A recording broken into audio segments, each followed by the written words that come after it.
നമസ്കാരം സുഹൃത്തുക്കളെ. ദീപക് എന്നുള്ള യുവാവിന്റെ മനസാക്ഷിയെ മരവിപ്പിച്ച ആത്മഹത്യ നമ്മൾ കേട്ടു. എല്ലാവരും ഞെട്ടിയിരിക്കുകയാണ് വാർത്തകൾ കണ്ടിട്ട്.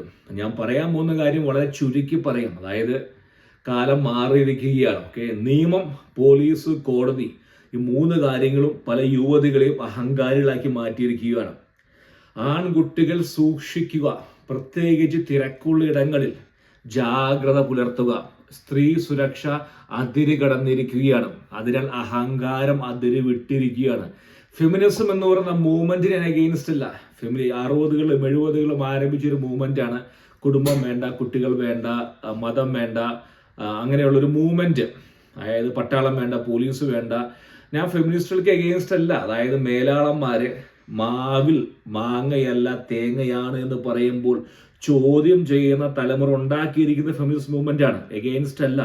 എന്നാൽ പോലും അഹങ്കാരം എവിടെയോ അതിര് വിട്ടിരിക്കുന്നു. ഇതിന് കാരണം ഒരുപക്ഷെ കേരളത്തിൽ എനിക്ക് മനസ്സിലാവുന്നത് ബിഗ് ബോസ് ആണ്. ഈ പറയുന്ന പുരോഗമന അതിജീവിത ഈ പെൺകുട്ടി, ഈ ശ്രമം എന്ന് പറയുന്നത് ബിഗ് ബോസിൽ കയറി പറ്റാൻ വേണ്ടിയാണോ? ഇത്തരത്തിലുള്ള ഫേക്ക് ആയിട്ടുള്ള അതിജീവിതമാർക്ക് സ്പേസ് കൊടുക്കുന്ന മാപ്രകളാണോ കാരണക്കാർ? ശരിയല്ലേ? കാരണം ബിഗ് ബോസ് പോലുള്ള സാമൂഹ്യ വിരുദ്ധ പരിപാടികൾ ഇത് കേരളം മുഴുവൻ ടെലികാസ്റ്റ് ചെയ്യുന്നു, ആളുകൾക്ക് റീച്ച് കിട്ടുന്നു. അവിടെ എത്താൻ വേണ്ടിയാണോ, ഈ റീച്ചിന് വേണ്ടിയാണോ ഇത്തരത്തിലുള്ള പരിപാടി? നമ്മൾ കണ്ടതാണ്. യുവാവ് അവിടെ നിൽക്കുന്നു, അവിടെ ബസ് ഇറങ്ങാൻ നേരത്തോ മറ്റോ ആ പയ്യന്റെ കൈ തട്ടി.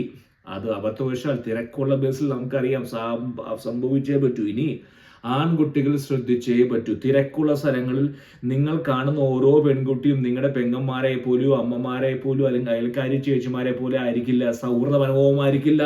അവർക്കെല്ലാം പ്രത്യേക ചിന്തകളായിരിക്കാം. ഫെമിനിസ്റ്റ് ആയിരിക്കാം ഒരു പക്ഷെ, അല്ലെങ്കിൽ അവർ വേറെ. ഫെമിനിസ്റ്റ് മോശമാണെന്നല്ല പറയുന്നത്. അവരുടെ ചിന്താഗതി എന്ന് പറയും നിങ്ങളെയൊക്കെ ദുഷ്ടലാക്കോടെ കാണുന്നവരായിരിക്കാം. അതുകൊണ്ട് നിങ്ങൾ നിങ്ങളുടെ സ്പേസിൽ നിൽക്കാൻ ശ്രമിക്കുക. തിരക്കുള്ള ഏരിയയിലാണെങ്കിൽ അവനവന്റെ ഏരിയയിലേക്ക് മാറി നിൽക്കുക. ഇത്തരത്തിലുള്ള പെൺകുട്ടികൾ ചുറ്റും ഉണ്ട് എന്ന് മനസ്സിലാക്കണം നമ്മൾ. കാലം മാറി, പഴയ പെൺകുട്ടികളല്ല. അഹങ്കാരം പല രീതിയിലും അതിര് വിട്ടിരിക്കുകയാണ് പല പെൺകുട്ടികൾക്കും. ഇത്തരത്തിലുള്ള ചാനൽസിന്റെ ഇന്ന് ഈ ചർച്ച പോലും നടന്നില്ല. അന്തിച്ചർച്ചയിൽ 90% കേരളത്തിലെ അന്തിച്ചർച്ചകൾ സംഘടിപ്പിക്കുന്ന ഈ അവതാരകരെ പറ്റി നിങ്ങൾക്ക് എല്ലാവർക്കും ഏകദേശം ധാരണയുണ്ട്. ഞാൻ മുഴുവൻ ആളുകളെ പറ്റിയല്ല പറയുന്നത്. അവർ ഈ വിഷയം എടുക്കില്ല. കാരണം എന്തുകൊണ്ടാ? അവരുടേതായിട്ടുള്ള ചിന്താഗതിക്ക് അഗെയിൻസ്റ്റ് ആണ്. അവരും ഇതിനുള്ള ഈ ഒരു ചിന്താഗതിയാണ്. അതായത് പുരുഷന്മാരെല്ലാം വെറുക്കപ്പെടേണ്ടവരാണെന്ന ചിന്താഗതി ഉള്ള ഒരു കൂട്ടം അവതാരകന്മാരുണ്ട് കേരളത്തിൽ. എല്ലാവരും പ്രശ്നക്കാരല്ല പറയുന്നത്. അഹങ്കാരം അതിര് വിട്ടിരിക്കുകയാണ്. അതായത് അതിജീവിതമാര്, അതായത് ഞാൻ പറഞ്ഞത് തിരിച്ചു കിട്ടാം. അതായത് പുരുഷന്മാര് പ്രതികരിക്കാൻ വൈകുന്തോറും അതിജീവിതമാരിങ്ങനെ തുടർന്നുകൊണ്ടേയിരിക്കും. അതായത് പറഞ്ഞു വരുന്ന കാര്യം എന്ന് പറയുന്നത് നിയമവും പോലീസും എല്ലാം അവരുടെ കൂടിയാണ്. പെൺകുട്ടികൾ അഹങ്കാരികളാക്കി മാറ്റിയിരിക്കുകയാണ്. അപ്പോൾ നിങ്ങൾ നിയമം മനസ്സിലാക്കുക.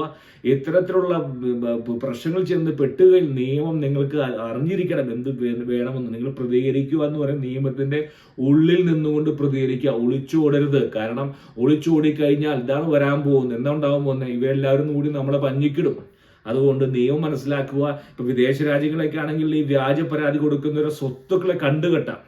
അതായത് സൂ എന്ന് പറയും. ഇവിടെ നമ്മുടെ നാട്ടിൽ അത്തരത്തിലൊന്നുമില്ല. നിയമം പോലീസൊന്നും യുവാക്കൾക്ക് അനുകൂലമല്ല.